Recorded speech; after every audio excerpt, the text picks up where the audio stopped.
لتبلغن في أموالكم وأنفسكم ولتسمعن من الذين أوتوا الكتاب من قبلكم ومن الذين أشركوا أذى كثيرا وإن تصبروا وتتقوا فإن ذلك من عزم الأمور.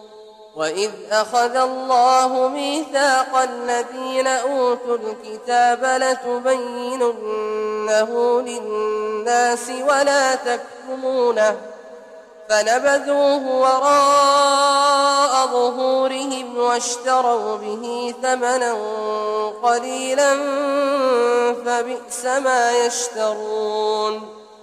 لا تحسبن الذين يفرحون بما أتوا ويحبون أن يحمدوا بما لم يفعلوا فلا تحسبنهم بمفازة من العذاب ولهم عذاب أليم. ولله ملك السماوات والأرض والله على كل شيء قدير. إن في خلق السماوات والأرض واختلاف الليل والنهار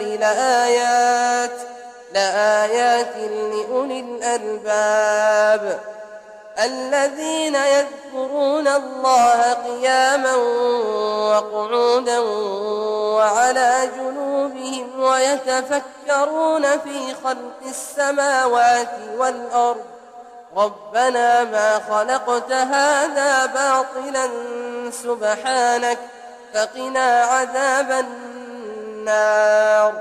ربنا إنك من تدخل النار فقد أخزيته وما للظالمين من أنصار. ربنا إننا سمعنا مناديا ينادي للإيمان أن آمنوا بربكم فآمنا ربنا فاغفر لنا ذنوبنا وكفر عنا سيئاتنا وتوفنا مع الأبرار. ربنا وآتنا ما وعدتنا على رسلك ولا تخزنا يوم القيامة إنك لا تخلف الميعاد.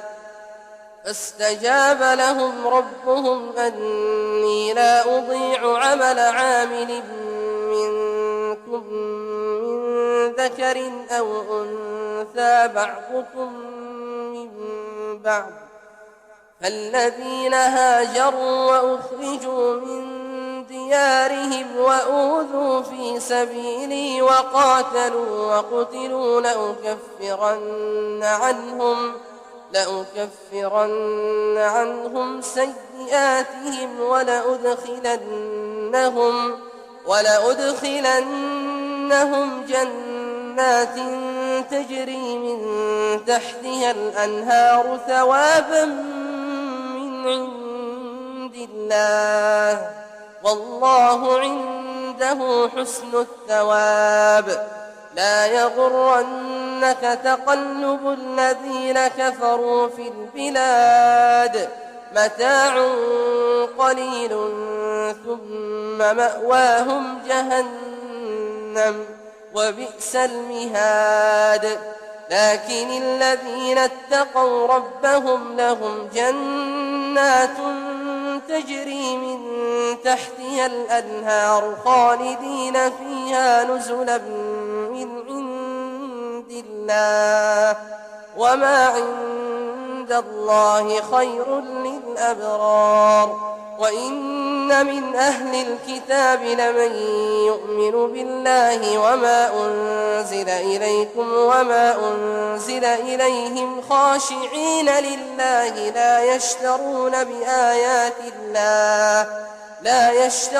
بآيات الله ثمنا قليلا أولئك لهم أجرهم عند ربهم إن الله سريع الحساب. يا أيها الذين آمنوا اصبروا وصابروا ورابطوا واتقوا الله لعلكم تفلحون